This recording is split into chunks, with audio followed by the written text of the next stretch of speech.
Good day, everyone, and welcome back to the Broken Respawn podcast. I'm TBSliver, and joining me today is SarinTal. Hey, everyone. And Lucian v Ghost. Good evening, everybody. How are we all today? Here. Doing well. Here. That's here. That sounds promising. Not. Well, you know. Ouch. Sometimes, Sliver, sometimes the world is out to get you. Oh, God. And all you can really do is survive with, a bottle of vodka or two. If I'm awake and vertical, it's a good day. For context, Lucian was having a drink just before we started, and I looked across and I went, I swear it's a bottle of vodka.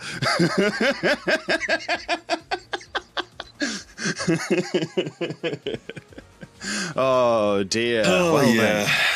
Tis a day. The fact that you think, Sliver, that I would neck a bottle of vodka before a stream tells me a lot. Depends how your day's been. I mean, my day's been pretty decent overall. Okay. I woke up fairly early. I had a decent morning. I remembered that I had a dentist's appointment tomorrow, which was nice. Remembering stuff is useful. Yes. And I had an enjoyable time with a good friend. Oh, well then. Speaking of remembering stuff, hey guys, welcome to Broken Respawn, where we talk about all things games. And all things gay. That interests me. Well, that's fair. That's fair. Right, okay. Yeah. I mean, as the only gay in the village at the moment. Well, yeah. I mean, there's hope for you two gay, yet, guys. But, Sarin's a lost cause, and I don't think I'm joining you, mate. At any rate, Yes. I have a little announcement before we get started. Oh. I'm gay. Shock horror. Well done. Closet too small yes. Yes, out of the closet. Second time round and all that. Yeah. No. We hit, after 8 years, I should say 8 years it has been since the channel started, we have finally hit 200 subscribers. Excellent. Nice. I know. On your Twitch channel? On my YouTube channel. On your YouTube channel. Excellent. After cool. 8 years since it first started. Nice. Congrats. Just goes to show you how awful the YouTube algorithm really is. Especially when you're a bit of a... It's... I mean... It could... It's... Yeah. Yeah. You're a bit of... Yeah. You're a bit of sub... You're unfortunately, your content's a bit of a subsection of a subsection of a subsection. Which is... Well, my content is machinima. So, yeah. Machinima in Minecraft, mostly? Minecraft, machinima, and Let's Plays, among other things. Yeah. So... It's variety content, essentially. Yeah. Yeah. Which is fair. But yeah, I mean, you've also had more stuff this weekend. So how was Grim Fandango? Okay. You want to talk about that, do you, Sliver? Oh boy. Here we go. I see. Oh god. I see. Oh god. Okay, away! no. In fairness, Grim Fandango Remastered is a very good game. It's a puzzle game that doesn't force you to sit there for hours on end before just giving up and looking up a walkthrough. It actually allows you to go through it and look at things with a critical eye and actually figure things out from there. There are obviously a few bits and pieces which don't quite carry over, but most of the puzzles are quite fun. I played through up to year 1. And year 1, like, that's essentially like a quarter of the game right there. It was enjoyable. I do think that I'll go back to it at some point. Maybe not soon, but I think I will go back to it at some point. Yeah. I mean, it's an interesting one because it's a point-and-click adventure, but having played other ones before, Grim Fandango is different enough. It's less of an adventure, more of a it's a point-and-click puzzle almost. A little bit, yeah. But yeah, and then Sarin. I didn't do it. You didn't do it. You didn't finish Kingdom Come Deliverance? Oh, well, never mind then. Oh, I did. Oh my god, I did. I was expecting more, honestly.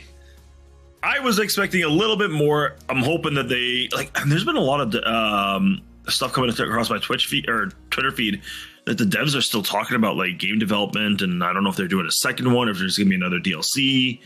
But definitely was hoping for more of a conclusion to the story. Yeah, because what happened was like, hey, we got the bad guy trapped. He ran away. Goodbye. And that was it. It's like he went to the edge of the country, and we just let him go. Yeah, I mean, I did that catch does the seem end. like a meh ending, honestly. Yeah, I mean, it had a good like father-son moment at the end, which like, hey, guess what? I'm your dad. I'm also royalty. What? Here's a plot twist right at the end. Yeah, I did catch that at the end of that, and it was just like, wait, what? It wasn't at the very end. It wasn't at the very end. They kind of led into a little bit, but it was like it was a good game overall. Just the pace of it took a little bit longer than I was expecting. Yeah, the pace. Yeah, that's fair. It did feel like, it felt like there was two endings as well. Almost. Yeah, almost. The first one where you're just like, wait, that's the end of the credits roll. They had the ending, and then they had an epilogue section. So, okay. Oh, okay. I'm guessing that epilogue section so you can go back and do other quests, though. Probably. Yeah. Yeah, you can go back and get all the side quests done and everything. It's like, cool. But now, where's the uninstall button? Yeah, I'd like the 100 gig back, please. Okay, thanks, bye. I need this for Atlas. What is it we're getting? Yeah. Speaking of Atlas. Oh god, that was fun. Oh god, yeah. So last weekend we had the first pass of the Armco Atlas test season, working up towards the season 4 of the Atlas Armco season, and oh my god. Suffice to say, Blood Wolves had made a name for themselves in the past seasons, and we were target number 1 for everybody. Oh yeah, including our long-term allies who decided to bombard our port.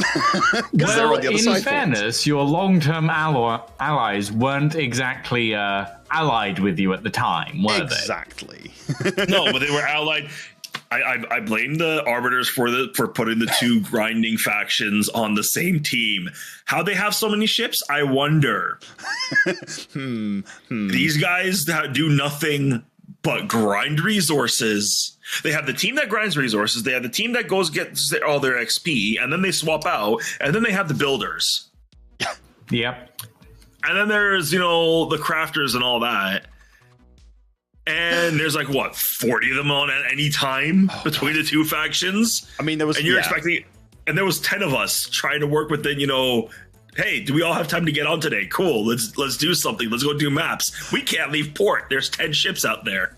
Yeah, we still caused havoc though. We caused havoc with 2 ships. They had to bring 4 of them. That fire scooter that Griff controlled was hilarious. Yeah, there's clips of that on, I think, on your channel, Sarin. Do we not stream yet. at the time? There will be clips of that. I don't think I was recording at the time. No, I was recording. I haven't gone back and looked at any of this stuff. I'm just after that weekend, I've had so much other stuff I got to catch up on, especially with I got to start planning for the baby that's on the way. Yes, congratulations, by the way. News since 2 weeks ago. Since last time we found out my wife's pregnant, so that's another thing I'm going to be working towards. Oh dear, it's going to keep you want to talk about a long time in progress. It's been 5 years in the making. Fair. Oof, wow. Yes, that's commitment. But you are married to her, so there we go. Yep. Just don't mind the ball and chain. Don't let it. Don't let her hear you call it that, because that's going to be a ball and chain around the head. Well, D and Nab have pulled that off quite nicely, so... Well, yes, yeah. I mean, that's their channel name, so... That's their brand, really. Yeah, but, ball and chain gang, yes. Yeah, no, I have no complaints. It's just, there's a lot of things to plan for. And as well as a note from Krem that yes, it is my birthday tomorrow, so I'm not going to be doing anything to do with work. I was gonna mention do a shout out on that later, but yeah, probably beat me to it. Shout out at the end. Yeah, and I mean, I'd say this week I've been playing Horizon Zero Dawn, but I haven't. No, you haven't. I missed my stream on Tuesday, and then we did Sins of a Solo Empire on Wednesday. That was we did. That was a good change. That was interesting. Yeah, that was fun. We tried Satisfactory, but none of us were really feeling it. We all looked at it. We looked around and we said, "Fuck it." Yeah. I mean, the problem.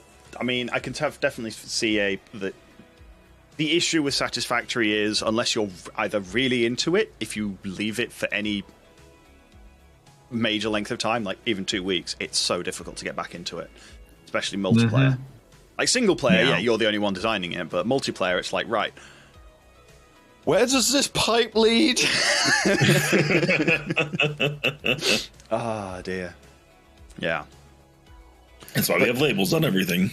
Yeah. It's why signs were the best investment ever. But yes. Well, anyway. What's on the agenda today? Yeah. Well, first up, we have something coming out before the next podcast is Risk of Rain 2 Survivors of the Void. Okay, so we're going to be doing some more. Maybe that'll be another thing we could jump back into, some Risk of Rain. Yeah. Between our Trine games. Yeah. I mean, this is the second major update they've had out, and they're bringing in another character, the Railgunner, which sounds like Dibs. Oh God! It sounds like sounds like a sniper. Yeah, Dibs. There's going to be a fight between who gets the railgun. I mean, although we can all take it if we wanted to, but from what I've seen from it, it's basically it is a heavy duty sniper. Like I thought I wanted to say outlaw. Is that the right one? I forgot. I know the one you mean. We know the one I mean. We've all forgotten it. God damn it, the bandit. There we go. Yeah, the bandit. But I think it's even more long range, which is That'll be interesting. Yeah, but interesting thing.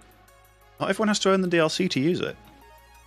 Really? No, only one person has to own the DLC for everyone to be able to interact with it. Yeah. Which is good. It is a good way to do things. I'm looking at you, space engineers! Jeez. Well, I mean, I'll give space engineers their due. Salty much. They do allow you to join. It doesn't lock you out of servers. It's not like it certain doesn't other lock you games. out of servers. You can still use the blocks that do exist, but if they are part of a blueprint and you paste that blueprint, they do not paste with the blueprint if you don't have the DLC, which is idiotic. It's idiotic, but also it means that it locks you around it. But that's Otherwise, people could just paste it in. You can't on top build of it. things. That's fine. Yeah. Like you can't build or place the blocks. Yeah, it could just not have the block in. If you're creative, like blueprinting in something, you should be able to just place it. I mean, they've got a color that would work for it already. 313, 100. They could just have the block that was be that color, and just an armor block. That would work. Yeah. That would actually work really well. Hey, Keen, are you listening? Instead of just splitting the entire craft. Yeah. I mean, they also don't know if I don't know if their blueprint thing supports multiple parts. So if an item did split a craft, I wonder if it would crash the server. Now there's a question for you, because I think you can edit those blueprints manually in the files. Here's the thing: if you paste in a modded blueprint and it doesn't have the modded blocks, the craft is still together until you interact with it by deleting something from it. Then it falls apart. Right. Okay. So you got to make sure you weld everything. You fill in all the gaps before you do anything else. you fill in all the gaps before you delete anything. Yeah. Okay. You can still move. Like, it's funny. You can still move the craft around, even if it's missing blocks. And it ends up as 2 parts? It ends up as one craft until you delete something off of it, and then it'll fall apart. Okay. Oh, that's just weird. You can still drive it around while it's missing a bunch of blocks. Weird. Yeah. Weird. But yeah. Thank you, Keen. Yeah. Yeah. Keen, our favorite subject. We lasted 15. Kremlik says we lasted 15 minutes before ranting about Keen. I think we need to fix that record. That's a record. That's a record right there. Write it down. I wonder if we can manage longer next time. But yeah, no. The Risk of Rain DLC, March 2nd. That's going to be. I'm looking forward to that. It's got 2 survivors. So who's the other one? They haven't announced it. 2 survivors, 4 pieces of equipment, 4 lunar items, and 16 standard items, so that we can all get confused when we pick up the random pieces. It's like, right, what does this one do now? Oh boy! Right? Yeah. Definitely gonna be something we should jump in on when we have a chance. Yeah. Agreed. Yeah. So, do you want to know how I woke up Lady Sarin and pissed her off one of these mornings? Oh boy, what did you do? Lady Sarin is notorious for just staying relaxed in bed and not wanting to get out, even though it's, hey, 5 minutes before we got to leave, or unless you're late for work. Mm-hmm. So in order to wake her up one day, and this is game related, so okay. In order to wake her up one day, I'm like, hey, guess who the main actor for the Uncharted movie is going to be? And of course, she's already lit up. Nathan? I'm like, no, Tom Holland, our favorite Spider-Man. She got so mad. Oh boy. Oh dear. Oh dear. She got because she's been rooting for Nathan Fillion to get that role since forever, since he did his own little commercial about playing Nathan Drake. Yeah. If you guys haven't seen that, it's floating around somewhere on YouTube. But I still find it funny. I'm like, I see where they're going with it, but they missed an opportunity. A little bit. Especially for a guy that's been dying for the role for forever. But it looks like what they're doing is they're bringing back a young Nathan. I looked at the cast and I'm like, y'all young, or am I just old? Sounds like a prequel. Thanks. I mean, you're both old, and I'm the young one here. Yeah. Oh God. I like being able to make those jokes. Yeah, well, we're going to take the piss out of you when you get to this age. I mean, when I get to that age, Sliver, you guys are going to be even older. And we'll be able to go, yeah, it doesn't feel so good now, doesn't it?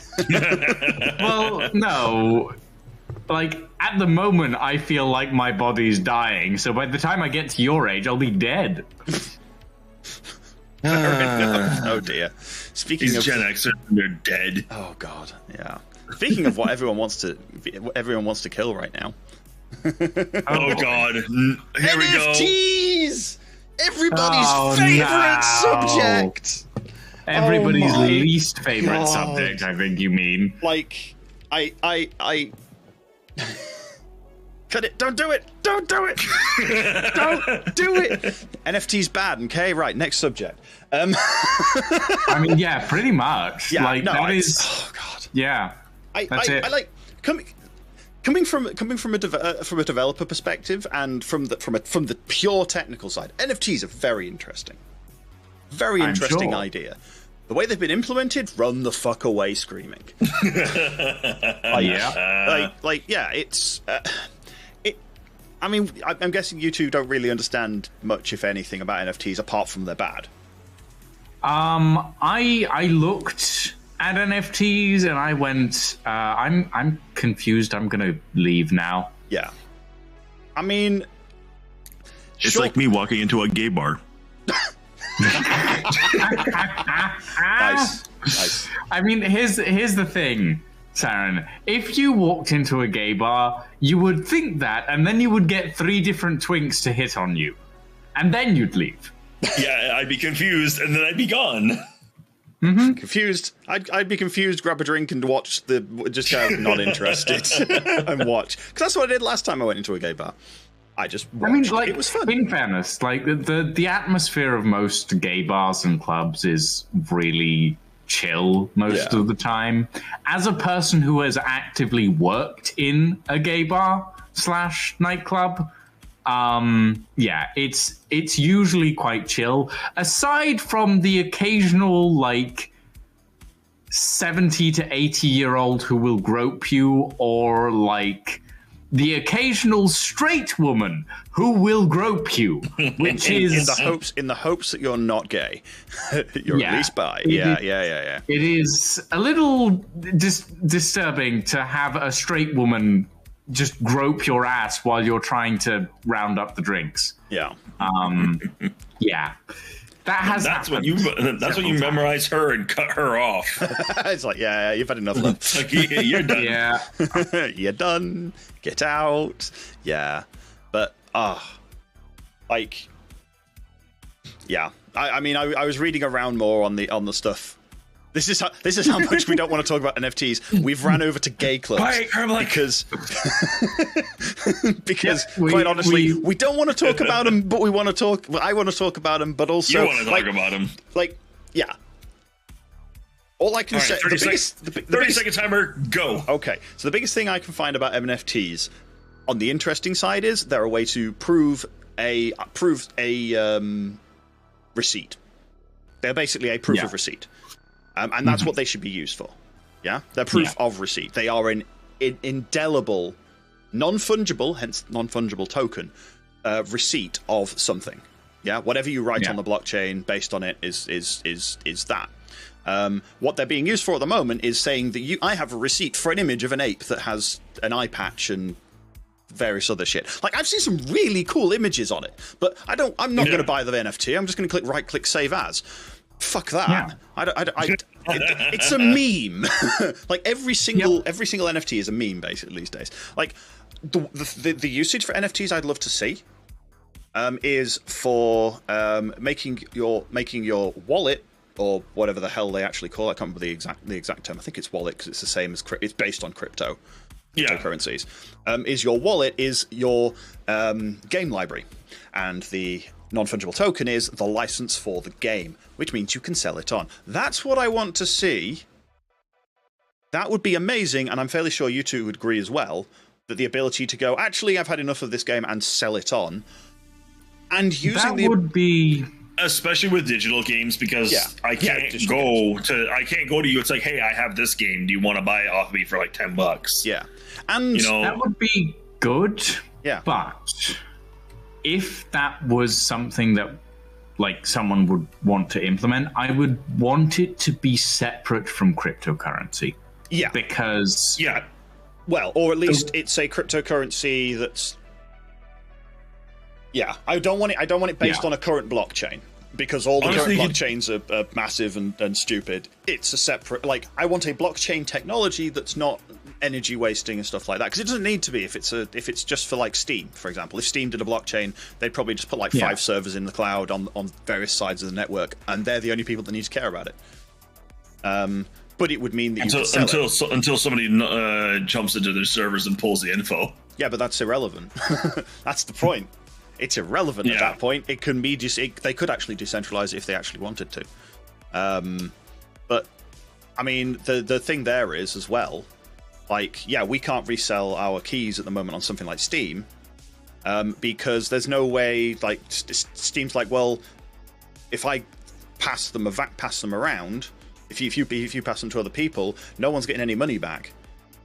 Like, they want to sell another copy to the person that wants it. Well, but that's the thing. Point. Like, but here's the thing: Steam has its own wallet. Yeah, I could sell a game at 20% value. Yeah, of what it's currently being sold at, keeping the currency within Steam, because then I use that Steam wallet to go buy another game. Yeah, I mean, the other thing as well is, and then if Steam wants to make money off of it, okay, you get a 5% transaction fee. Well, that's the point. Steam will get a like part of the NFTs are it's a tax. I think it's called. There's a tax on the actual transfer that's done by all like the miners and shit. So they could get rid of that entirely if they do their own crypto or some blockchain insert blockchain tech here. there's a percentage fee to the platform. So Steam would get a percentage fee, maybe 5%. And then there's also the ability to put an extra tax in, which would go back to the original creator. So by selling your game for, say, let's go for £20, then say it depends on how much the game was. Yeah. Say you bought the game for, who cares, 40, and you sell it on for half price, for half the price you paid, and say 25% of that went to Steam, 25% of that went to the original developers. Steam would get £5, the original developers would get £5. The developers would get money for you selling your game on, which is actually one of the things that people hate about the secondhand market. It's what a lot of publishers don't like about the secondhand market, especially for out of print games like old cartridge games on SNES, NES, those sort of ones, where they're massively expensive. And obviously Nintendo's like, I'm not seeing any of this money. I'm going to ban you from doing things. Which they can't do on the actual physical hardware, and that's why they've stopped selling it and they're starting to bring it out on Switch. For example, like it would give a bit more autonomy to the gamers on the platforms, while still providing value to the developers of the games, and publishers, which I see no problem with that, as long as the actual NFT system blockchain underneath is done in a sensible manner that doesn't require all the goddamn miners, and probably is just a locked off separate blockchain system. Because quite frankly, you want it to be a fairly fixed value. And the biggest thing is you'd have to also incorporate the multiple platforms that there are. You have to be able to. You'd have to have a centralized market for Steam, GOG. Would you? Why would not? You, though? Why? Well, if I buy something on GOG, why can't I sell to someone that's using Steam? You could do, but they may need to go. They'd probably this would be like having separate wallets. You'd have to have a GOG account and a Steam account, and yes, you're basically selling one off. You'd sell it to the person that owns those two accounts. So if I sold you one of my copies of games off GOG, you'd have to take it in a GOG account because there's still all the launcher bits and stuff like that. Like it's still unless GOG used the same blockchain as, or say an NFT system as Steam, which is very unlikely, even if they do this sort of blockchain system. The only way is if they both used it, and they both have to have control in it, which, because it's decentralized, they could do, but I don't see that happening from a business perspective. I mean, fair. Yeah, that's the point. But like, I can see a use for it that would work, that would actually make it so, like, that would actually get gamers behind the concept of NFTs, not the current implementation. No, I'm making sure there's a differentiation between that. There's the whole current NFT thing of, I can take an NFT from one game, like with NFTs in games, like I can take the NFT that I own in one game, use it in another. It's like, no, not unless they're both by the same developer and they've implemented that in the other one. You can't. I want to take Master Sword from Zelda and use it in RuneScape. No. I mean, you mean like PlayStation crying about people wanting to make faceplates for their PS5 and Steam going, here's our PDF, or here's our file for the size of the that was a Steam Gear. Oh, the Steam, the PS5. Oh yeah. PlayStation. Did you hear about that? Oh god. PlayStation complained about like people 3D modeling the faceplates, and then Steam just goes, here's the CAD files for the Steam Deck. Yeah, the CAD files. There we go. Steam Deck. Sony in a perfect example of how not to do it. Steam in a how to do it properly. Like, Sony took Displate. If you've come across, not Displate. Sorry. Oh god, they do the sticker covers for phones and laptops. I know what you're talking about. Yeah. They Sony literally sent a cease and desist for their plates that they made for it. It's not. I've forgotten the name of them, but yeah, they took them to court, and they had to, and what they took them to court to. But they supported them. They supported them, and they sold them in stores for the PS3 and the PS4. How do I know this? I worked at Sony. Yeah, but it was because it was the physical plastic, whereas the other ones were just the sticker covers. Because you could take the sides, of the PS5 and stick a new one on. What they didn't like was they went, you've covered. I think the actual copyright claim, takedown, whatever the hell it was for the texturing on the inside, which on the official Sony ones is the triangle, circle, square, cross pattern, which on the other one was their logo. And they went, no, that's too similar. So what did they do? This is the best fuck you to Sony I've seen. What did they do? They took the they took the I think it was the takedown notice or the reply from it, encoded it in binary, and engraved that on the inside. That is clever. I just hats off to them. But yes, the Steam Deck. That is very clever. Yeah, Steam Deck the Steam Deck right to repair. Oh my god.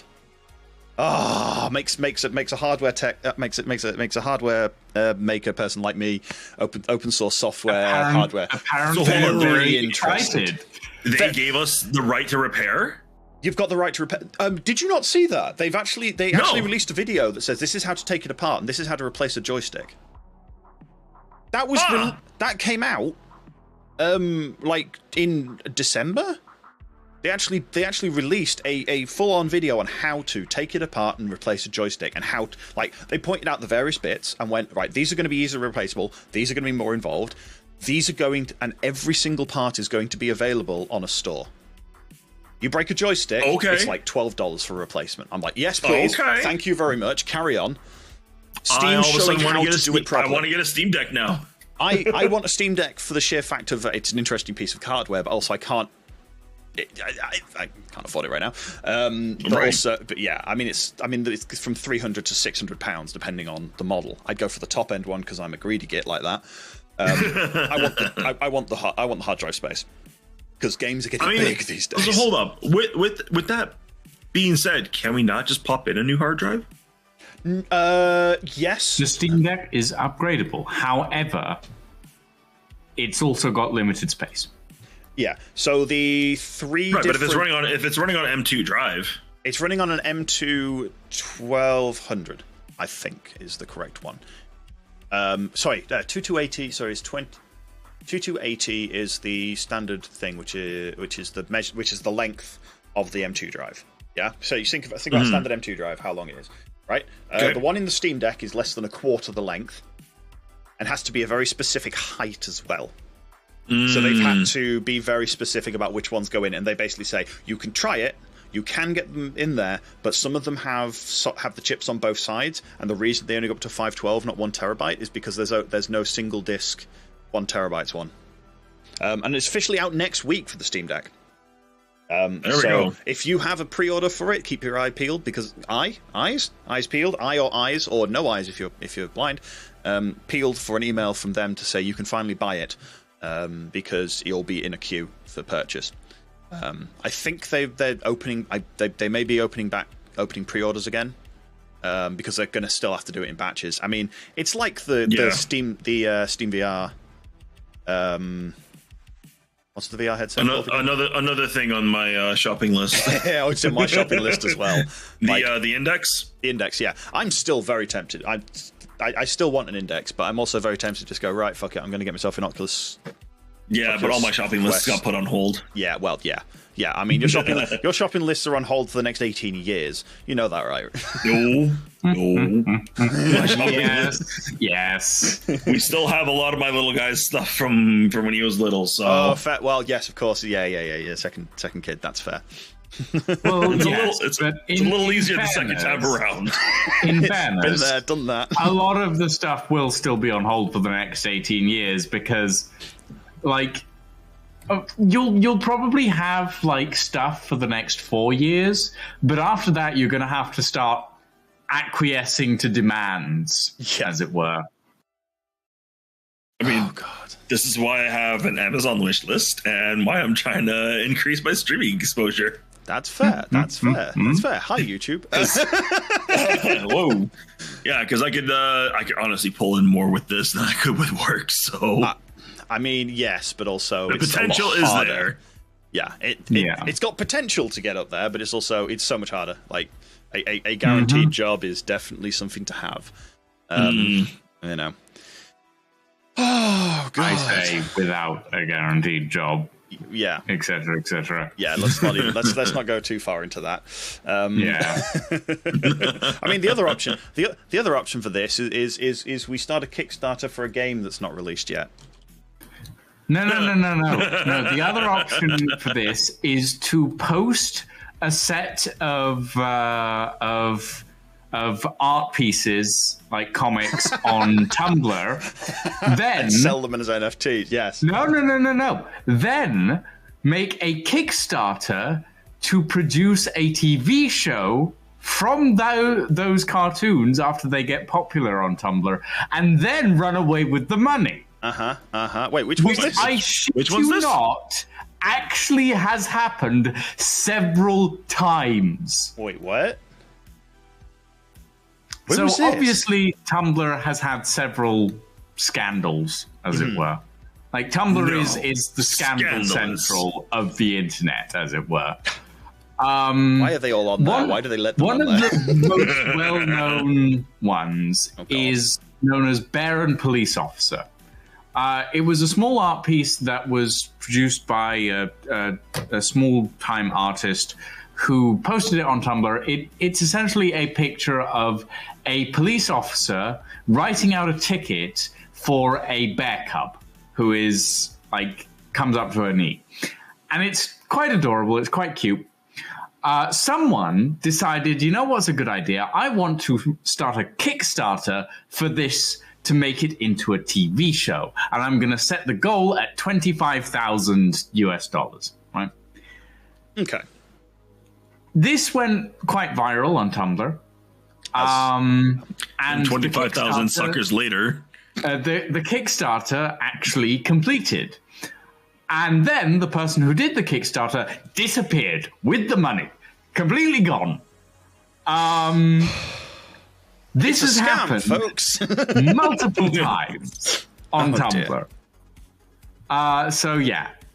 If you want a quick cash grab, yeah. NFTs and Tumblr, they're a match made in heaven. They've almost got the same number of letters. No, actually, no. NFTs and Tumblr are not a match made in heaven. Oh, don't worry, if you take an NFT to Tumblr, Tumblr will slit your throat and leave you in a ditch.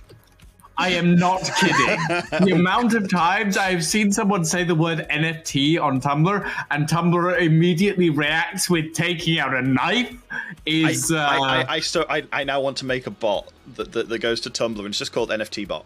And it just says, it just joins a random chain and does ... But what if it was an NFT? And just fucks off again. just posts that in random channels once or twice a day and watches it unfold.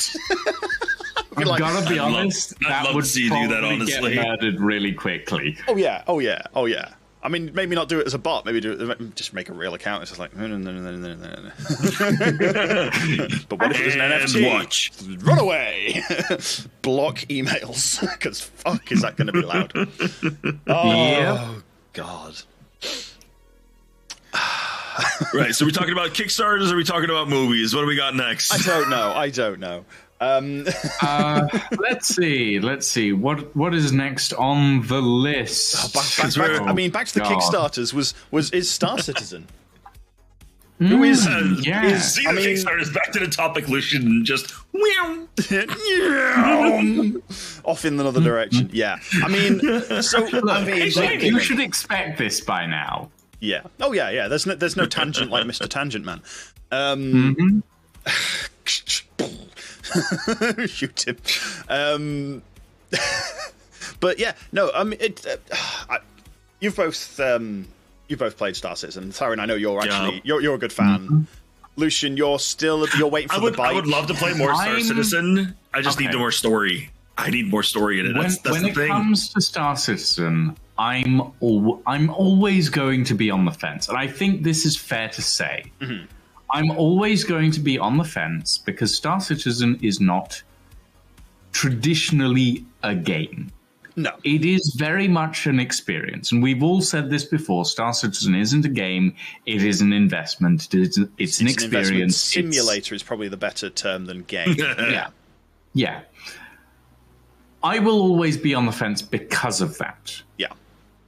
If Star Citizen manages to get to a point where it is easily playable on most systems, where the vessels are accessible and the general sort of layout of the game is a lot more accessible as well, because I've got to be honest, like the controls and stuff for getting around, especially when it comes to ships, while very immersive, are also not great in some ways. Yeah, I mean, like, there's a learning curve that's very steep to it, especially as like they haven't done any sort of tutorial bit for how to get around. Yeah, like you are. that was also supposed to be in the deep end. So many keybinds. That was also supposed to be Squadron 42 was supposed to be the tutorial for the open world. Yeah, and that's what I mean. That was, I mean, it's 7 years past release date for Squadron 42, and though that seems that work is improving on it, they're now making it harder to see how much work is improving on it. Yeah, I mean, you can't really blame them because they're like, "Hey, we're going to be open about our plan and what we're doing." Yeah. And people are complaining about it. It's like, well, then we're not going to be open anymore. Yeah, I mean, I mean, the thing is as well. CIG, Clan Imperium Games, have done this differently to every other game development studio, where they announce, like, they start.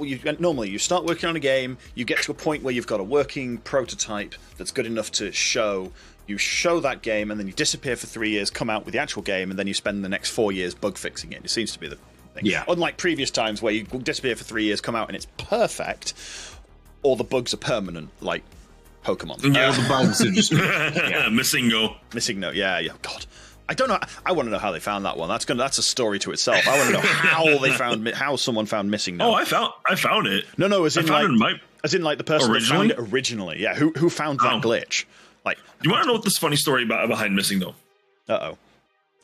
If you guys have heard it, it was supposed to be the middle of a 5-step evolution Pokemon. Okay. So you had Cubone Marowak, and then there was supposed to be one after Marowak that led into the Pokemon with the baby in the pouch. Let me look at. Yes. Okay. We're both lost on that one. like, I'm not a Pokemon nerd, so. Yeah, but that's the thing. The kangaroo style one. The kangaroo style one. Don't remember the name. It was. I don't remember the name. It was K something, but that is what Missing No was supposed to be. It was supposed to be a middle Pokemon in between those. So it was supposed to be the longest evolutionary chain Pokemon. Yeah, and then they're like, now let's cut it right here. Fair enough. So Missing No is actually a database error. I've heard so many stories about it. There's so many different. I'm guessing there's so many different ideas and concepts about that as well. But yeah, no, I mean, yeah, but like, yeah, Pokemon. But there with Pokemon, it had to come out done. I mean, I've got a cartridge over there that I like. Like, it is no different than the ones that were released before. There is actually info on it. That's good. Oh, there is actually info on it. Okay, but yeah, but like, obviously, that's the way that original game dev happened, and then modern game dev is more like release it when they think it's ready, and then spend the next time bug fixing or dropping it entirely. Amazon, I'm looking at you. I was looking at Cyberpunk. Or Cyberpunk at least is still Cyberpunk have put more updates out and more information out than Amazon have about New World. Yeah, but this is what happens when you got to release a game before it's ready. Yeah, and that's partially. Cyberpunk is definitely a prime example of releasing a game too early, of hyping it up too much. Yeah, but it is probably by far not the worst example. No, the hype was probably right if it had been as polished as it is now. Yeah. Yeah. I actually want to go replay that game. I need to finish that game, and I keep getting yelled at by my channel to. Thing. So, yeah, the latest Cyberpunk. It's not worked because they've not put all the new things in, but yeah, it's still. But yeah, but yeah, I mean, going back to Star Citizen, like Squadron 42 is they're working on sequels already, and they haven't even got the game out. And like that kind of begs a question: is your camera frozen? I mean, mine? No, maybe. No, he's blinking. Okay. You're just sort of there. Oh no, your hand, I was like, it's like because I can't see your knee. Your hand's resting on your knee. It just sort of looked like you were like that. Yeah. It's remember, he's just like a gremlin. Remember, he's gone gremlin mode. Everyone get him. Yep. But yeah, no, that I don't agree with. I understand Chris Roberts wanting to create his vision. Yeah. Right, because he's had this vision for years, and one of the things he said is he's just been waiting for the technology to catch up with what he wants to do. Cool. Vampire Lucian is here to suck your blood.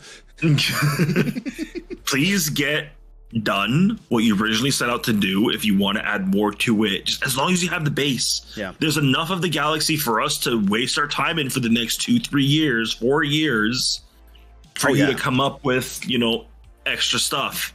I mean, once it starts kicking off, once it starts pulling in revenue, then you're going to get, hey, people a little bit maybe more interested in the motion capture side of things. You'll get some of the big, because you've already got a couple big actors in there. Yeah. Did they get paid? Are they waiting for royalties? I'm guessing they got paid, and royalties are possibly on the way later with those. Right? And that's the thing. They don't, what are you going to do? Wait till Mark Hamill's in the grave before you start pulling in the royalties in? I mean, yeah, that's the. I mean, the big thing at the moment with Star Citizen for me is I keep going back and looking at it, and all the little events they're putting into the actual the MMO side of things, because it is basically they want it as a massive MMO, are interesting. Like the current Drug Town, is it? I've forgotten the exact name for it. Event that they've got on, and that's interesting. It gets a lot of players together for it, but it's still. It's a singular event that kind of it's find your own adventure. It's an old choose your own adventure kind of book where like you choose which side you want to go on, and like it's based entirely on the moment.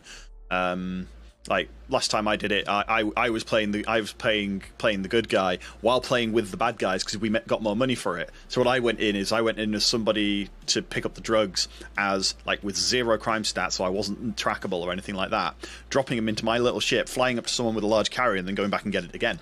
And we sold them for loads. We made millions. But this is at the same time of us bombarding the area. Like, so what would happen is the big ship would come along, would bombard it, I'd fly in literally behind it, wait for the bombs to explode, fly in, grab everything, and run away. Like, it was, yeah. But yeah, as I've said before, Star Citizen is an experience, and it is not by traditional means a game. And because of that, I will always be on the fence.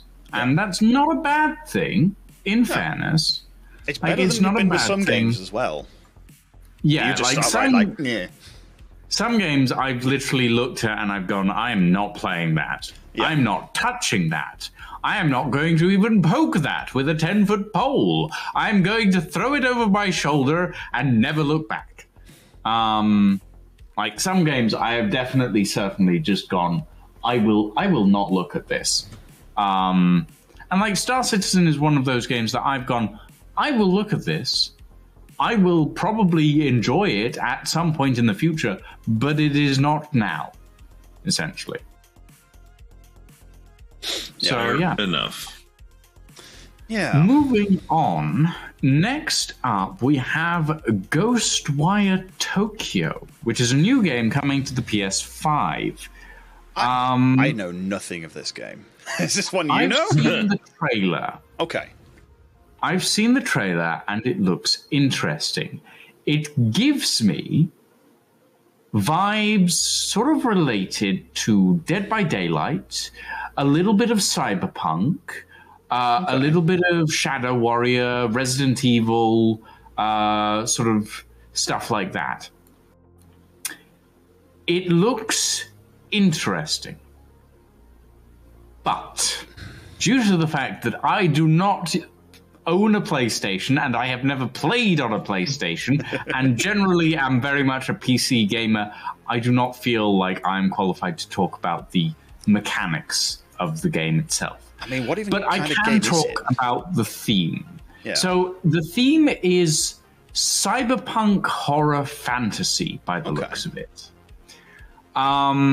There is essentially you enter a fantasy-esque world with lots of different let's call them oni for like the sake of like the Japanese theme. Lots of different and for those that don't know, an oni is a type of Japanese ghost. But yeah, like there are a bunch of different onis. You have different skills and abilities that allow you to traverse this sort of fantasy-esque version of Tokyo. And it looks really interesting. It looks like a horror content style game that I would actually be interested in playing. Unfortunately, it's probably going to be PS5 exclusive. Nope, Krillix just posted it's going to have a PC port. Oh, really? Yeah. Ah. What about Bethesda, though? So,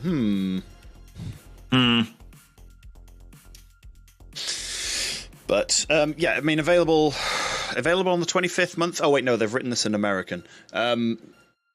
Available the end of next month.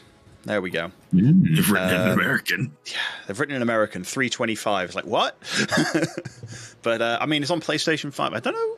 Is it on anywhere else? Yeah, it's going to be available on PC as well. Okay. So, actually, that might be more interesting. Okay. I mean, the cyberpunk side of things intrigues me from the thematic point of view. But, I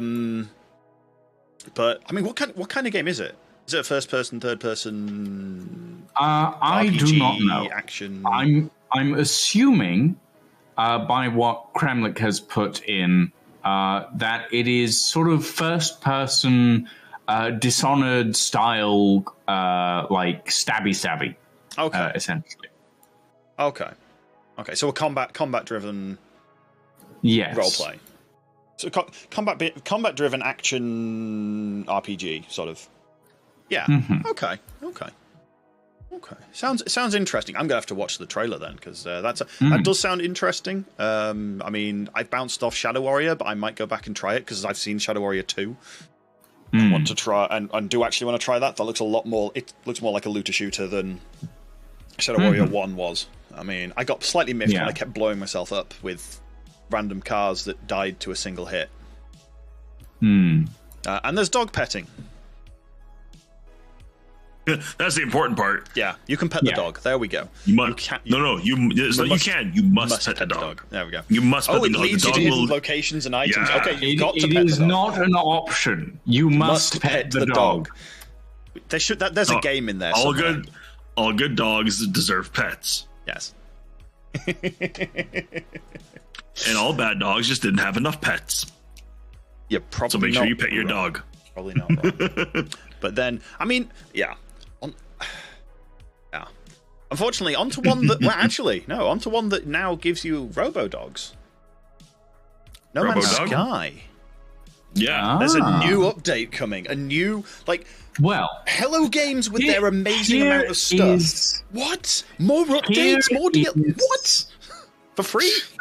Here's the thing. No Man's Sky is a game that started out in very much the same vein of Cyberpunk of they overpromised and underdelivered. Yeah. But the developers themselves have done an incredible amount of work, not only expanding on the original, adding the multiplayer systems that they originally promised, adding all of the new planets, all of these different ships and stuff. They are constantly delivering new content that is constantly impressing people. I mean, I do quite enjoy the VR support for No Man's Sky. No Man's Sky is a game that I don't play often, I will admit. I play it very little. But I do keep coming back. I do keep going, I wonder what's new. Yeah. Last time I played it was because you pulled me back in, and Yeah. I find there's so much to it and so little to it at the same time. It's really annoying. It's one of those dichotomy of games of like there's a lot of storyline in it, but also you kind of got to do that solo a lot of the time.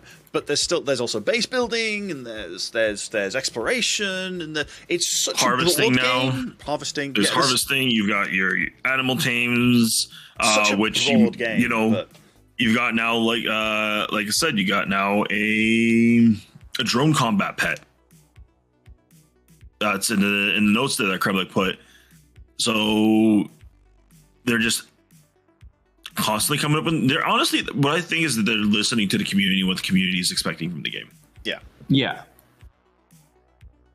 I mean, it like they've.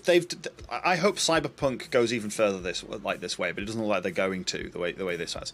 But they've like Hello Games and No Man's Sky is the example of how to pull your ass back from the edge of extinction.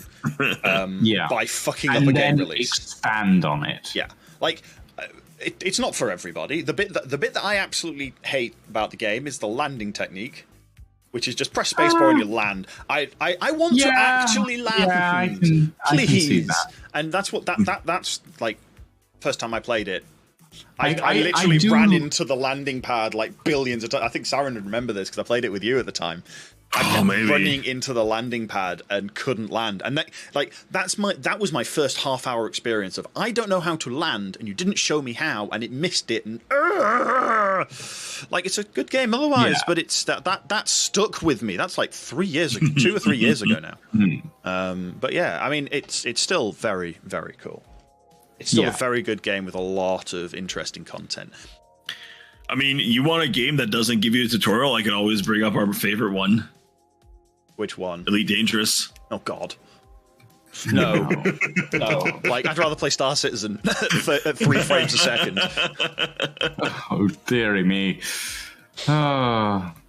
Which, hey, your frames will be better on Star Citizen now, Lucian. Your CPU's better. I am hoping for a free fly weekend at some point soon because I want to test the new rig. I think one in like a couple of months, if their normal schedule's to be believed. But but that No Man's Sky update is out now. Literally, it came out today, a few hours ago. Yeah. So anyone that's trying to watch it now and wondering where's my bandwidth gone, it's probably No Man's Sky. I'm glad I shut Steam. I'm glad I closed Steam before I started. I'm also interested in the fact that they've introduced cloaking tech in this update. Hold on, which sounds interesting. So I guess we'll find out about that at some point in the future if we decide to dive back in. Yeah. Moving on. Monster Hunter Rise has details on the next update. I'm sure one of you two would like to take over on this one. That'll be him. That'll be me. I mean, it's the new update is there's 2 major bits to it. They're bringing in what they did with World, which they bring in an armor set and tool and weapon set that is designed to get you from base game to expansion as quickly as possible. Like it is top tier for base price. Like go on, blitz your way through it, highest damage, you will get all the way through and then be able to play the thing. The thing that surprised me the most about this at the moment is I think the one for World came out at the time that Iceborne came out. So Iceborne came out and that set became available so that it wouldn't like ruin the gameplay for anyone that was already playing it. And you can avoid them. I mean, even with that armor set, you don't end up absolutely glide. It's not like it's god armor that will suddenly just like it will one hit everything. No, it's still you've still got to plan and work on it, and the various elder dragons are going to literally beat your face into a pulp because you decided to hit them in the nose. But I mean, it gives you a poke. Oh god, splash! I am on fire. Boy. Okay, I should point out that we are already an hour in. Yeah, I was just thinking. We still have a decent bit to get through, so we should probably... I'm going to say we skip down to the Nintendo Direct after this bit. But the other bit for Rise is this, I think this latest version, which is coming out February 23rd and 23rd on Switch, 24th on PC, although actually, is bringing everything up to sync. So all the releases and everything before we move on, to the Nintendo Direct. I do want to point out, I'm going to skip over the fact that Kojima has a podcast. Kojima has a podcast. Go watch it. Just go watch it. Yeah. Done. In games in TV and film, Netflix has announced a BioShock adaptation. That'll be interesting to see. I am interested to see what this is like, because BioShock is very much a horror-esque style thing. As long as they don't fuck it up like they did with Monster Hunter, I'll be fine. Oh, God. That's the main thing that I'm interested in. Although apparently there is a Halo TV series. I did not know this. That one's been in the work for a while. I am excited to see that one. So at least there's 2 seasons coming out. That's okay. I mean, the Sonic movie has already confirmed a TV series as well. Third Sonic movie already confirmed with a TV series. There we go. I'm just going to roll back a little bit. There's been a lot of stuff with the Halo series that's been done. I mean, there's the Halo shorts from the different animators. Like, they definitely have some good content out there, and there's a lot of rich story in the Halo universe. So I am going to be really excited to see when that comes out. First series starts March 24th on Paramount Plus, so watch it where you can. Yeah, we'll probably mention this again closer to the time. The podcast nearer that week, whichever day that falls on, because you'll probably be going, yes, watch it. You might even do doing a watch party in one of our Discords would probably not be a bad idea for that. Oh yeah, that'd be cool. Yeah, definitely. But yeah, on to the interesting one from last week, the Nintendo Direct. I think we've all got Switch or access to one, haven't we? Oh yeah, I do. No, I have you one now. two do. You have access to one. You have to ask your partner. Nicely. No. Well, okay. I do technically, but it's in microphone. You cut out. I do technically, but it's in another city. So yeah. I mean, so you can fair. play the games, but streaming them or anything like that is out of the question. Takes a minute to get there. Yeah. It takes 45 minutes to get there. That's not too bad, to be fair. Tale of two cities at the moment. It's a train ride, so you know. Only 2? There's 3 of us here. We're spread out across the globe. Let's be honest. That's true. I mean, yeah, but I mean, oh god, there was so many games announced in the Nintendo Direct. I'm not even going to bother going through all of them. I'm going to pick out the first one that interests me, which is it's a toss up there. Mario Kart 8 is getting DLC tracks. They're adding 48 more tracks. I'm sorry. I heard about that one. 48, and they're selling it for. I think it's a booster course pack for like it's an add-on to the game. But like if you've got the Nintendo pass, is it the Nintendo expansion pass or online pass? It's also bundled with the online expansion pass. Yeah. So if you're paying for the expanded one, I mean, at least they're starting to make use of that. But it's still like. Yeah, they've added it on. They've also done the nice thing with the DLC. If one person owns it in the lobby, you can use any of those maps.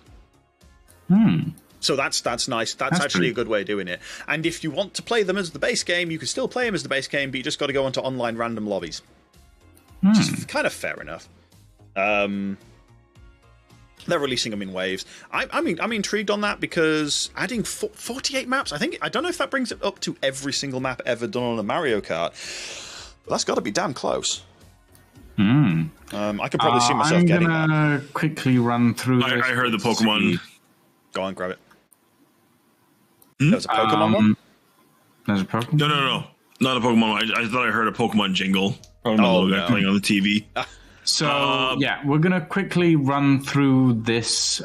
So, Fire Emblem Warriors 3 Hopes is getting some new stuff, I guess. Or is that... No, that's an announcement trailer. So, that's coming out soon. Yeah. Mario Strikers Battle League is coming out, as well as Nintendo Switch Sports. Yeah. That intrigues me. Nintendo Switch Sports actually intrigues me. Did you ever play it on the Wii or... You think I had money? I mean, I don't know. Maybe you went around to friends and played it? I was poor and I lived in Portugal. Okay, fair enough. Yeah, so... I'm looking forward to seeing what they do. I think there's a few free weekends coming up for testing them out, but I'm not entirely sure about it. And it says, yeah, you're forbidden from sharing it online, so you can't actually stream it. So, well, that's immediately killed any interest for me. Yeah, the one that I'm interested in is Kirby and the Forgotten Land, which Nintendo has introduced Mouthful Mode, which allows Kirby to swallow cars. Wait. You've all seen the pictures. Look at the top of microphone. Yeah. At the top of the current page, you see Kirby swallowing the car. Yeah. Yep. That is what they've added. They've added the ability to swallow an entire car. Yep. Nom nom nom. Okay. Releases March 25th. Enjoy. But yeah. That covers most of everything. There are additional things for a variety of other Nintendo stuff. I mean, Chrono Cross is the game I've never played before, so that's going to be an interesting one to see the remastered of that. Taste Chrono Cross. I mean, yeah. I'm also intrigued by Advance Wars 1 and 2. Which were we just talking about that on the other stream because we were playing Sins of Solar? I don't. Someone mentioned. Did we mention? I don't know. Someone mentioned Advance Wars in the chat, I think. Yeah, maybe. But yeah, I mean that's interesting as well because that was such a fun game on Game Boy. I remember playing it. I don't have it, which is actually I know my best mate has it. That's why I played it. And yes, that was the title of the episode. Was for Kirby swallowing an entire car. Title drop. But yeah. So Carly says we did talk about it. Yeah, is also delivering some stuff for the Nintendo Direct stuff. So the Chrono Cross remaster, which is the sequel to Chrono. Your microphone's died again. Oh, for fuck's sake. We also have Triangle Strategy, which is being released for the Nintendo Switch. It is... I have no idea what it is, to be quite honest. Front Mission Remake is coming out this year as well. And Live Alive, or Live Alive? I'm not sure. I think that's probably related to Kill La Kill. Live Alive. No, Live it's Alive. different. It's different. Okay. Oh, well. Yeah. And there's more games coming. Go watch the Nintendo Direct. Yeah, that pretty much covers everything for today. I believe that is us complete for this podcast. Yeah, which, as you've got to disappear off shortly. In like 8 minutes. What we'll do is we'll give you a chance to do some shout-outs, Lucian. Oh, good lord. Am I going first? Yes, you're going first. Haha. I see. Well, thank you, Sliver. You can find all of my content over on youtube.com/Lucian_V_Ghost, as well as all of my Twitch streams over on twitch.com, twitch.tv, rather, /Lucian_V_Ghost.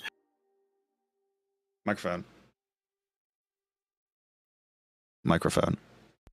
Oh, for fuck's sake. He's getting a new microphone. Go over to watch him on Twitch and donate towards a new microphone. He needs one pronto, it seems. It's probably the drivers, but we'll see. I will be live on Twitch shortly with some Deep Rock Galactic with the World of Madness crew. And it's gone again. And my microphone is dying, so I will leave this to you two. Yes. Good luck with your stream, everyone. Me now. And I'm gonna run. Run along. Have fun. Ta-ta. Cheerio. Have a spill the tea and all that. He's gonna kick me. Right. For myself, you guys, I have no idea what we're streaming tomorrow. But the big thing that you will see me playing a lot of is the Star Wars The Old Republic expansion Deceit. If you guys have not seen that trailer, go watch it. They did a really good job with that. And if you want to see me playing through the story on that, go ahead and check out my Twitch channel. All the links are on the side there.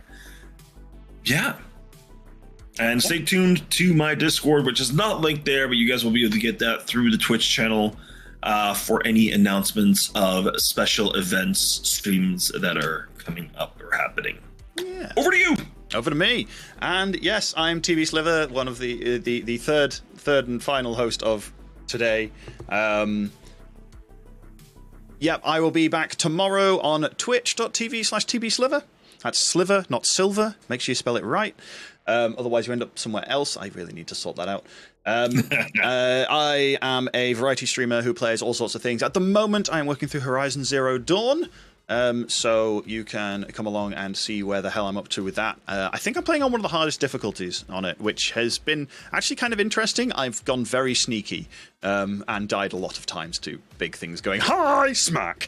Honestly, watching you play that game, makes me want to go back to my PlayStation and play it again. Yeah. But you can also find me on twitter.com/TBSliver or on youtube.com/TBSliver. I'm TBSliver absolutely everywhere. If you put me into Google, you'll find me everywhere. Other than that, I'm, as it says, live every Tuesday, Wednesday, Friday, 8 p.m. GMT or UK time if it's summertime.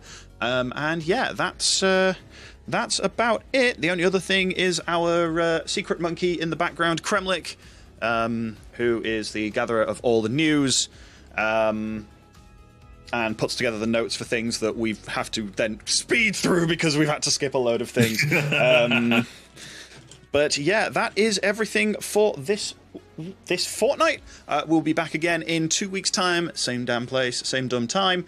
Have a great week, fortnight, whatever. And catch you next time, everybody. Ta-ra. Take care. See you next time.